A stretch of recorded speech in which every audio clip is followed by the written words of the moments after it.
అంటే అయ్యప్ప స్వాములు మాలేసుకొని గంధం విభూది కుంకుమ పెట్టుకోకుండా తిరిగితే పెద్ద పెద్ద సమస్యలకి హేతు అవుతుంది. అది ఓకే. పెద్ద పెద్ద సమస్యలు ఇరుక్కుంటారు పోయి. ఈ సమస్య ఏంటంటే జీవితంలో క్షీ అనే దగ్గరికి తెచ్చుకుంటారు. స్వామి మావాడు మాలేసుకున్నాడు, బజార్లో అప్పుడు తిరుగుతున్నాడు, అది ఇది అని అంటే చేసిన పని చెప్పరు.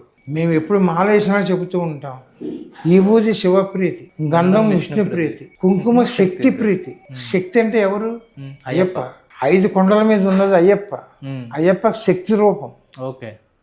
ఆ శక్తి రూపమే మనకి కిందకు వచ్చింది. ఆ శక్తి రూపంతోనే అయ్యప్పని ఎట్లా అంటే చాలు పవర్ఫుల్, నేను ఇచ్చాను పో అంటాడు. ఓకే.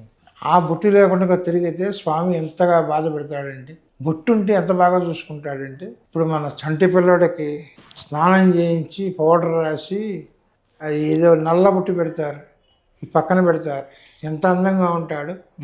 స్వామికి మనం అలంకారం చేస్తే